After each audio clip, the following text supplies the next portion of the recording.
Hi, I am Bhavik Thakkar. Welcome to Bititude. If you are more comfortable with English language, please hit the I button and it will take you to the English version of exact same video.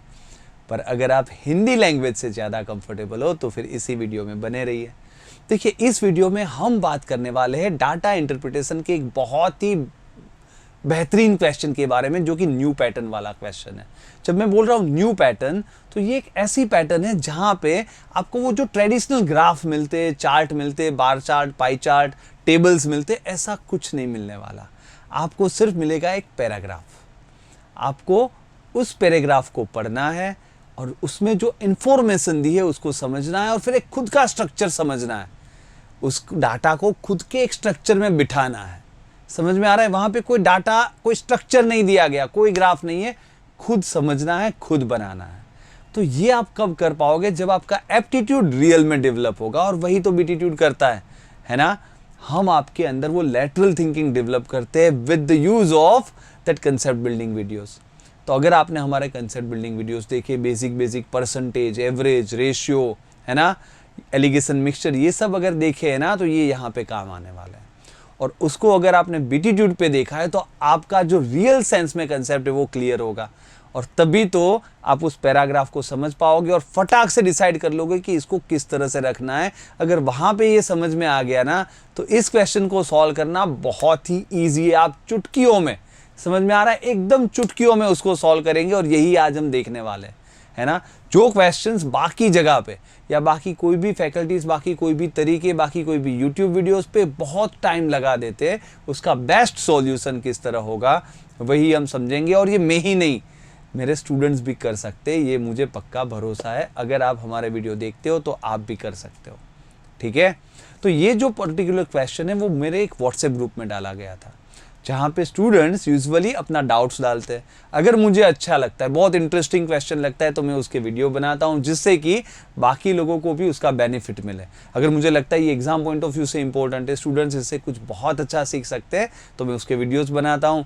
तो अगर आपको भी ये वाला WhatsApp group join करना हो, तो मैंने यहाँ पे वीडियो के डिटेल्स में लिंक दे रखी है, उसको आप हिट करके ज्वाइन कर लीजिए। आपके डाउट्स डालिए वहाँ पे।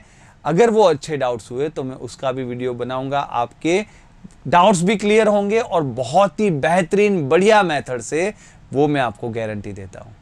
तो चलिए शुरू करते हैं।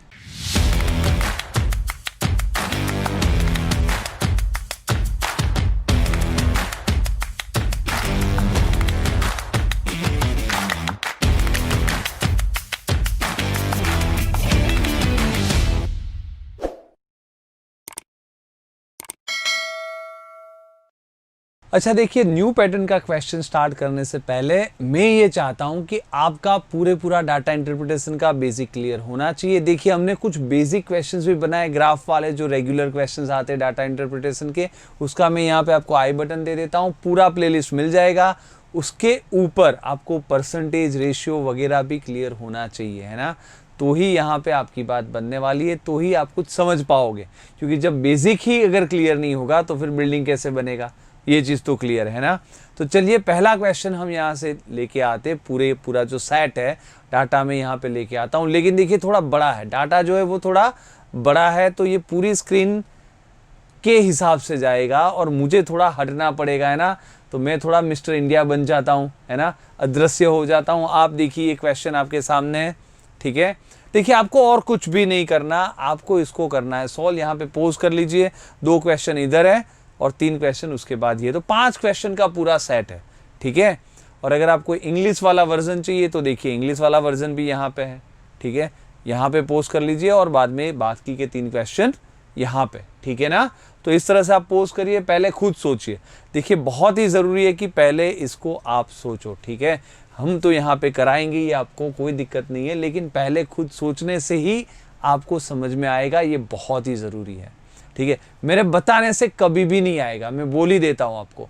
पहले खुद सोचोगे तो क्या होगा, आपको पता चलेगा। देखिए, चीज़ क्या होती है, कोई चीज़ मेथड सीखने से नहीं आती।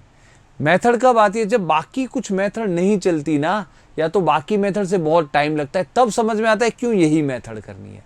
वो बहुत ही ज़रूरी है, समझ में आ रहा है। तो ये बहुत ही ज़रूरी है। चलिए, ये क्वेश्चन आपसे हो ही गया होगा, दिक्कत नहीं हुई होगी ऐसा मान लेते, देखते इसको कैसे सॉल्व करना है। ठीक है, वैसे मैं आपको एक यहाँ पे ये भी बोल दूँ, यहाँ पे थोड़ा गड़बड़ था। आई थिंक यहाँ पे 2 ऑप्शन सही है, थोड़ा या तो टाइपिंग वाले ने मिस्टेक किया या पता नहीं। ठीक है, या तो ओरिजिनल में ही मिस्टेक थी। तो देखिए वैसे क्वेश्चन है क्या, पहले थोड़ा समझ लेते हैं। ठीक है, देखिए क्या बोला है, हरे भरे की दुकान है भाई, है ना, कोई साग भाजी मिलते होंगे, पता नहीं सब्जी वब्जी, हरे भरे। अब यहाँ पे अगस्त 2020 की समाप्ति वाले कुछ एक्स शुरुआती सामान है। ठीक है, अच्छा चलिए आगे बोला है, अब इस स्टोर को जुलाई 2020 को समाप्ति तिथि जिसकी हो, एक्सपायरी डेट है ना, ऐसा कुछ नया स्टॉक प्राप्त हुआ। तो ये क्या हुआ, ये तो थोड़ा नया स्टॉक है, वो एक्चुअली पुराना है, वो जल्दी एक्सपायर होने वाला है। वो अगस्त में एक्सपायर होगा, ये वाला तो एक्सपायर होने वाला है जुलाई में ही। तो डिसीजन क्या लिया, जो आपके मैनेजमेंट है, प्रबंधन ने ऐसा डिसीजन लिया कि एक काम करते, जो नया आया है उस स्टॉक को पहले बेच देते हैं। अब उन्होंने क्या किया ये देखिए, नए स्टॉक की एक निश्चित मात्रा पहले ग्राहक को बेची गई, उसके बाद दूसरे ग्राहक के लिए पिछली बिक्री के समान नए स्टॉक की मात्रा, है ना, सेम नए स्टॉक की मात्रा, लेकिन पुराने स्टॉक की भी एक निश्चित मात्रा बेची गई, क्योंकि भाई आपका नया स्टॉक खत्म हो गया, सिर्फ 2 कस्टमर को बेचा, खत्म हो गया, बहुत कम स्टॉक आया होगा, खत्म हो गया। समझ में आ सकता है, कोई दिक्कत नहीं है। ठीक है, अब देखिए आगे क्या बोला है, दूसरे ग्राहक के बिक्री की समान, दूसरे ग्राहक को आपने 2 स्टॉक दिया, पहले ग्राहक को आपने सिर्फ नया वाला दिया, दूसरे वाले को नया तो दिया लेकिन फिर पुराना भी थोड़ा बहुत देना पड़ा। समझ में आ रहा है ना, क्यों ऐसा हुआ, क्योंकि नया वाला खत्म हो गया था तो थोड़ा बहुत पुराने दिया, दोनों क्वांटिटी अलग अलग हो सकती है। ठीक है, अब दूसरे को जितना पुराना दिया उतनी ही मात्रा आपने तीसरे और चौथे ग्राहकों को भी बेच दी। क्लियर है, यहाँ पे लिखा है, कोई नई चीज है नहीं। ठीक है, अब देखिए इस पूरे को मैंने क्या बोला, आपको खुद का स्ट्रक्चर बनाना पड़ेगा, कोई ग्राफ देते नहीं है। तो एक काम करते हैं, इसको समझ लेते हैं ना, समझना बहुत आसान है। और मैं ये आपको ऐसे ही बता रहा हूँ जैसे मैं सोचता हूँ, मैं यहाँ तक पढ़ूंगा तब तक कुछ बनाना नहीं, यहाँ तक पढ़ा, अब हमें समझ में आया कि अच्छा ये पूरा स्ट्रक्चर क्या है, तो बनाओ भाई। देखिए पहले कस्टमर को तो हमने नया वाला सामान बेचा, दूसरे कस्टमर को हमने नया वाला सेम सामान बेचा, तो एन बेचा, तो इसको भी एन बेचा, लेकिन उसके बाद प्लस कुछ ओल्ड वाला भी सामान बेचना पड़ा, क्योंकि उसने कुछ ज़्यादा मांगा, जो हमारे पास नया तो ख़त्म हो गया। अब तीसरे और चौथे को आपने बोला है उतनी ही क्वांटिटी दी जितनी दूसरे को दी थी ओल्ड वाली, तो उसको भी ओल्ड और ओल्ड बेचा। तो ये क्लियर हो जाना चाहिए, ये पिक्चर दिमाग में आ जाना चाहिए, ये स्ट्रक्चर इंपॉर्टेंट है आपके दिमाग में खुद ब खुद आना, है ना, तो ही आपको समझ में आएगा। अब इसके बाद क्या बोला है, आगे देखते हैं। इसके बाद बोला है बेचे गए नए स्टॉक की कुल मात्रा पुराने स्टॉक की कुल मात्रा के बराबर है ना। तो जो बेचा गया ना, वो बोला है नया स्टॉक की कुल मात्रा और पुराने सेम बेचा गया। अब देखिए, तो यहाँ पे मैं देखूँ, ये नए स्टॉक 2 बार बेचा गया, ओल्ड स्टॉक 3 बार बेचा गया। अगर आपने हमारा रेशियो परसेंटेज वगैरह देखा है तो आपको बीटीट्यूड की रेप्लिका शॉर्टकट पता है कि हम रेप्लिका बनाते हैं, हम एक फिगर बना देते हैं जिससे कि हमको ये क्वेश्चन समझना आसान हो जाए। X x y y n n o o ऐसे हम नहीं लेते, हम कुछ नंबर लगा देते हैं। जब नंबर दिखता है ना तो हमें पूरा दिख जाता है ना। मैं बोलूँ एक्स था, वाई था, जेड था, समझ में आता है नहीं, पर मैं बोलूँ 5 था, फिर में 10 हुआ, बाद में 2 हुआ, तो एकदम याद रहता है। समझ में आ रहा है, हमें विजुलाइज होता है, समझ में आता है कि एक हम कुछ फिगर्स की बात कर रहे हैं, है ना। तो देखिए यहाँ पे क्या करना है, यहाँ पे हमें, क्योंकि दोनों इक्वल है ना, इस दोनों का टोटल उतना ही है जितना इन 3 का टोटल है, तो हम क्या सोचते हैं 3 और 2 के टेबल में आता हुआ नंबर 6 मान लो ना, दोनों को 6 मान लो ना।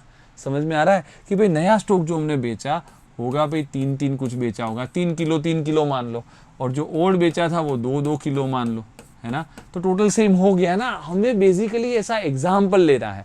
अब हमें ये तो पता था ये दोनों इक्वल है, ये तीनों इक्वल है, तो ये अगर आपने बीटीट्यूड से सीखा है, हमारे वीडियो देखिए, और अगर यहाँ पे ही पता चल रहा है तो कोई बात नहीं, आगे बढ़ते, है ना। पर वो वीडियोस देख लीजिए, ये सब ट्रिक्स मैंने बताई है, ठीक है, पर है कुछ भी नहीं। अगर ये एक बार समझ में आया तो देखिए पूरा क्वेश्चन हो गया सॉल्व।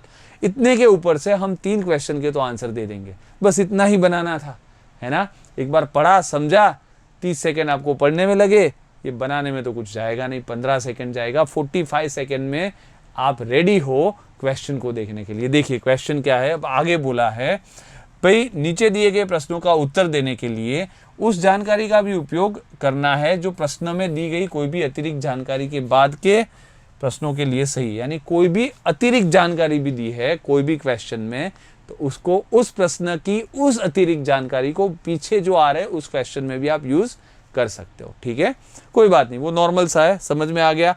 अब देखिए पूछा क्या है, कुल शुरुआती स्टॉक में से कितना अंश नहीं बिका।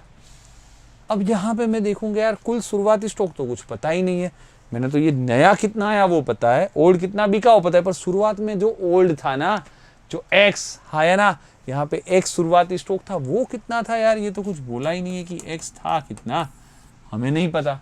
तो हम सोचते हैं उसमें से कितना फ्रैक्शन बिका है ना, अंश कितना फ्रैक्शन बिका, ये तो हमें पता है। अंश कैसे लिखते हैं, फ्रैक्शन कैसे लिखते हैं, पता तो है। 10 में से 5 बिका हो तो 5/10 लिखते, 10 में से 8 बिका हो तो 8/10 लिखते। हमें नहीं बिका वो ढूंढना है, वो भी ध्यान रखना, कितना नहीं बिका, समझ में आ रहा है ना, कितना अंश नहीं बिका। तो ओल्ड स्टॉक जितना भी था, मैं सोचता हूँ यहाँ कितना था नहीं पता, पर उसमें से इतना तो बिक गया, तो बाकी का नहीं बिका। पर बाकी का कितना वो तो इसके ऊपर डिपेंड करेगा ना, टोटल कितना था। तो मैं सोचूंगा यार ऐसा तो कैसे पता चलेगा, तो ऑप्शन देखते हैं ना, शायद ऑप्शन में किस तरह से दिए देखते हैं।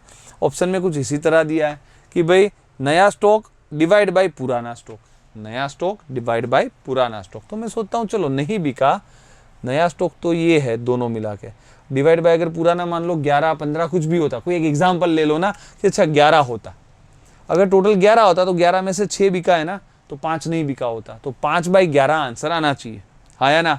अगर मैं 11 लेता हूं तो उसमें से 6 बिक गया तो 5 नहीं बिका, तो 5/11 ऐसा आंसर आना चाहिए। तो मैं सोचता हूँ यार ये तो बोलता है नया स्टॉक 6 डिवाइड बाई 11, 5/11 तो नहीं आया, तो ये तो गड़बड़ वाला बात है, ये बात सही नहीं है।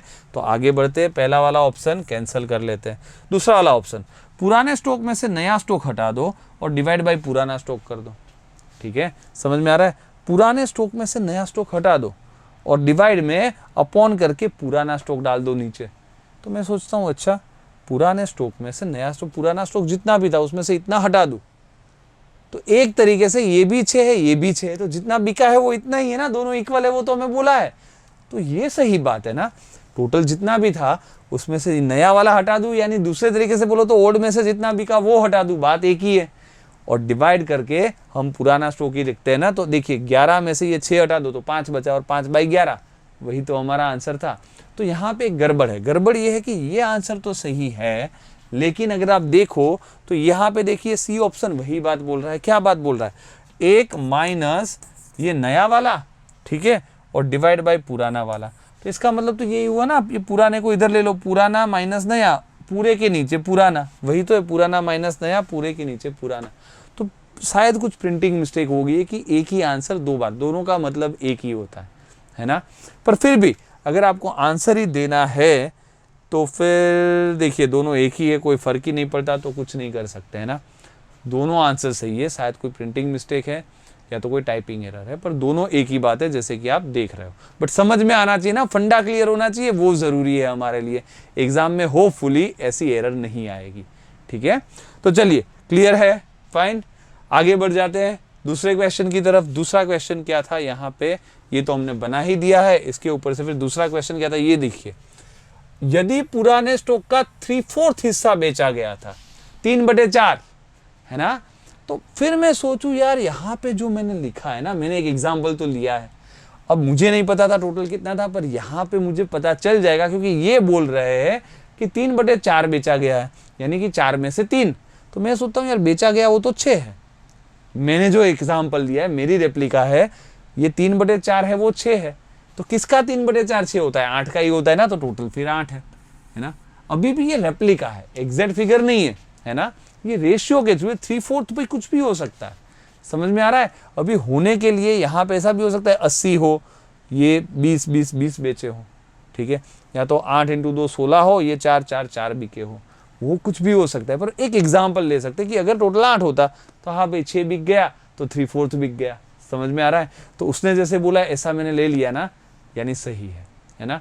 अब इसके हिसाब से मुझे अब देखना है कि क्वेश्चन क्या है। इसमें बोला है तो कुल स्टॉक का कितना हिस्सा बेचा गया था, कुल स्टॉक का, ओल्ड स्टॉक का नहीं, ये वापस ध्यान रखना। कुल स्टॉक, तो कुल स्टॉक तो भाई यहाँ 8 था और यहाँ 6 नया आया था, तो कुल स्टॉक था 14, उसमें से कितना बेचा गया था, 6 इधर 6 इधर, 12 बेचा गया था।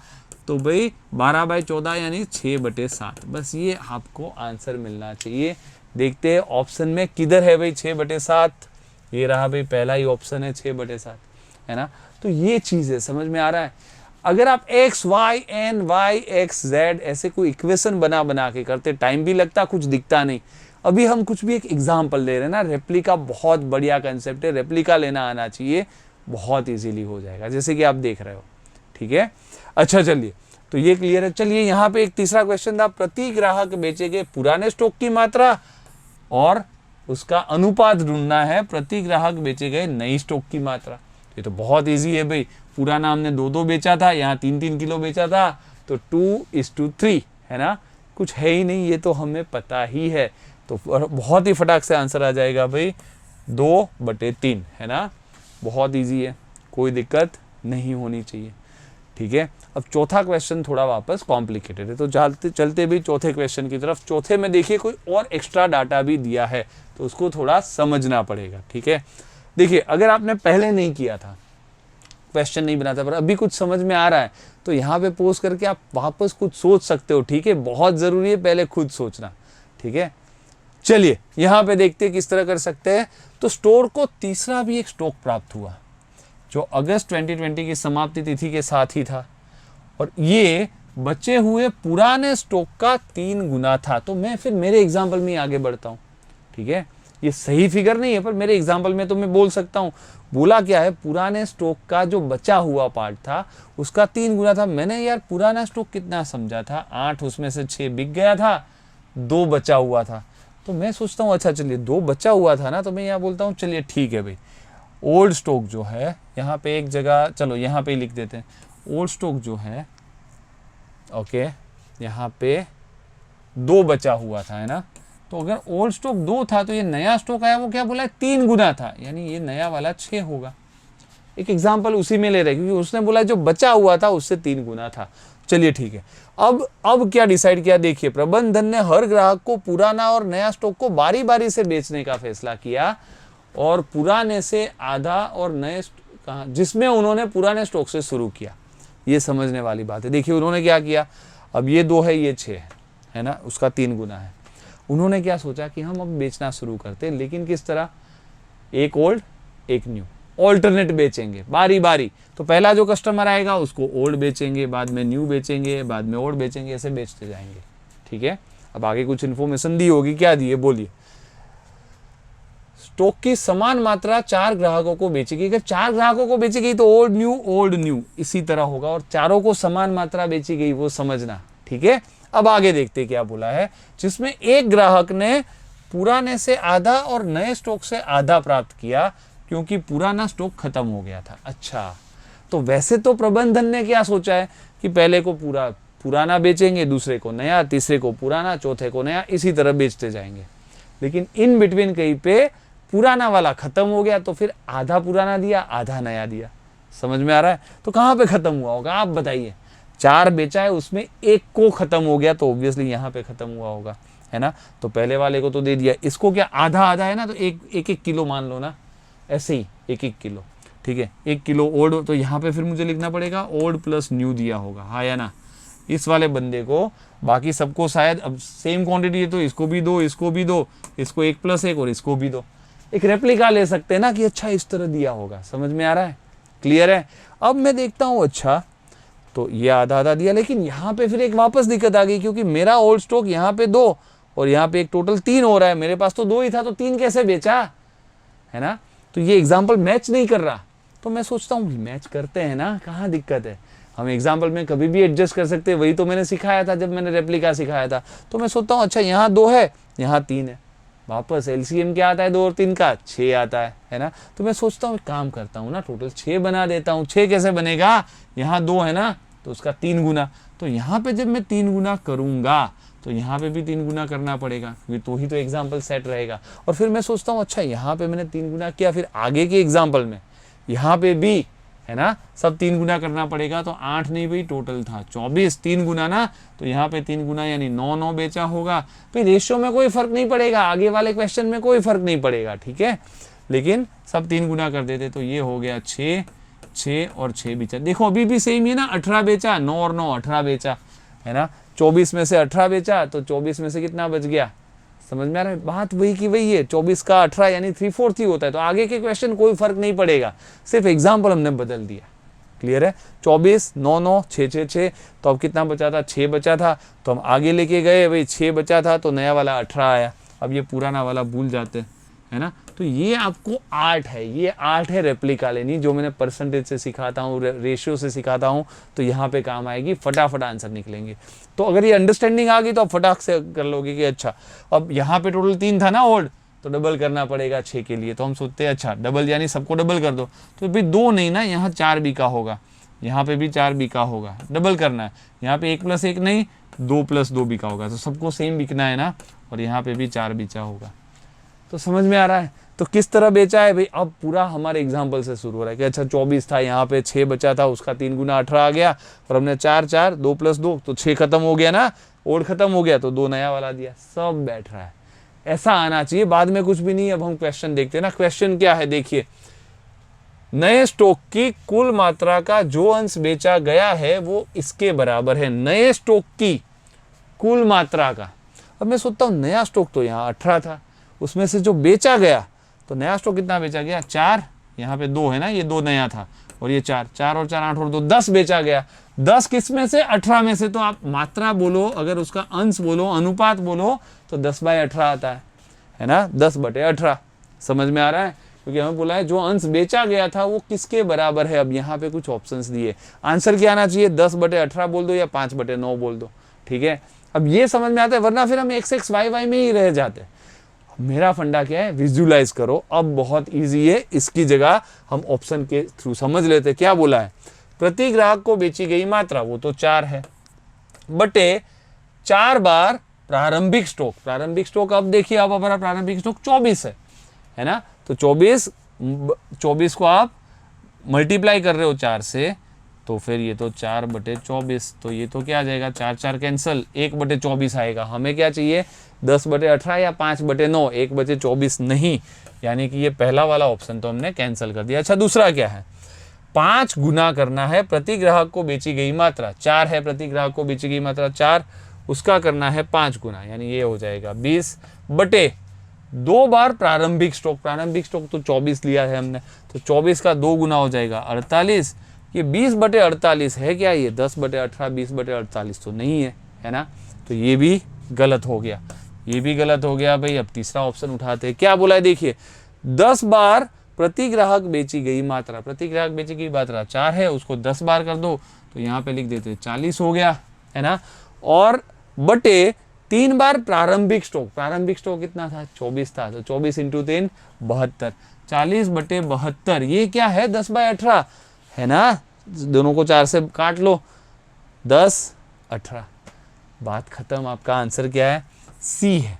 समझ में आ रहा है। तो क्यों हम फॉर्मूला बनाए, हम हमारा एग्जाम्पल ले ले और उसमें कौन सा मैच हो रहा है वो ढूंढ लेना, ये लॉजिक है। और इस तरह से ये क्वेश्चन कोई सॉल्व नहीं करता, आप ढूंढ लो, किसी को पूछ लो, नहीं करेगा, है ना। हाँ अगर कोई कर लेगा तो बीटीट्यूड का स्टूडेंट होगा फिर, है ना। चलिए फिर आगे बढ़ते हैं। लास्ट क्वेश्चन, यहाँ पे क्या बोला, यदि x 120 है, x यानी प्रारंभिक मात्रा, है ना। तो मैं सोचता हूँ यार मेरी प्रारंभिक मात्रा तो मैंने 24 ली है, ये बोल रहे वो 120 है, तो कोई बात नहीं ना, यानी कि रियल फिगर 5 गुना है। समझ में आया ना, 24 है तो फिर रियल फिगर कितना हो गया, जो रियल नंबर है वो इससे 5, मैंने तो एक एग्जाम्पल ही लिया था, तो रियल वाला नंबर उससे 5 गुना है, ये पता चल गया, क्योंकि 24 को 5 से मल्टीप्लाई करोगे तो 120 आएगा। तो चलो बढ़िया है भाई, 5 गुना है, समझ में आ गया। यहाँ पे फिर पूछा क्या है, अगर रियल फिगर 5 गुने तो चौथे ग्राहक को प्रश्न 4 में बेची गई मात्रा कितनी है। प्रश्न 4 ये रहा, इसमें चौथे ग्राहक क्या सबको सेम ही तो बेचा था, 4 4 4 4, है ना। तो अगर रियल फिगर हमने देखा ना 24 अगर 120 से 5 गुना, तो ये 4 भी तो कितना होगा, 5 गुना होगा, यानी कि 20। आंसर कहाँ पे है, 20 आपका भाई ये रहा, बस ये है ना। तो फटाक से आंसर निकलेंगे। अगर एक बार प्रैक्टिस की, मैंने तो पूरा शांति से समझाया, ठीक है, पर इतना इजी है भाई, इस तरह से हम कर सकते हैं, ठीक है।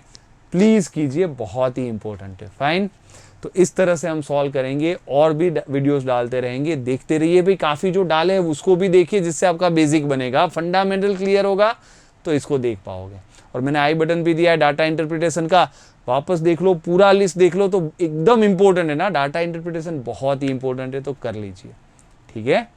फाइन, चलिए भाई, तो लाइक बनता है, आपको पता है ना। अगर आपको अच्छा लगा है लाइक करिए, शेयर करिए, कमेंट करिए भाई, बहुत इंपॉर्टेंट है। कमेंट डालिए ना, आपको मेरे से क्या एक्सपेक्टेशन है, वीडियो कैसा लगा, ढेर सारी कमेंट मुझे चाहिए, टू वे कम्युनिकेशन चाहिए। तो मुझे लगेगा ना कि नहीं, स्टूडेंट्स को देखना है, उसको मेरे में इंटरेस्ट है, तो मुझे कुछ बनाने में मोटिवेशन मिलेगा। एप्रिसिएशन बहुत ज़रूरी है। और एप्रिसिएशन क्या, आपका अगर क्रिटिक हो तो आप बताओ, अगर कहीं पे गड़बड़ हो रही है, आपको कहाँ पे प्रॉब्लम आ रही है वो भी बताओ, उस पर भी हम काम करेंगे, है ना। और भाई चैनल को कर दीजिए सब्सक्राइब, और जैसे आप सब्सक्राइब करते हो बाजू में आ जाएगा एक बेल आइकन, उसको वो घंटे को बजा दीजिए, है ना, बहुत ज़रूरी है। वो घंटी अगर बज गई तो क्या होगा, हमारे हर नए नए वीडियो के आपको नोटिफिकेशन मिल जाएंगे, तो आप नई नई चीज़ें फिर सीखते जाओगे, क्योंकि बहुत बढ़िया वीडियोस आने वाले हैं। जैसे जैसे हम आगे जा रहे हैं, बहुत अच्छे अच्छे और बढ़िया वीडियो हम नई पैटर्न के हिसाब से लेके आ रहे हैं, ठीक है। Alright then, keep watching, keep learning and keep enjoying.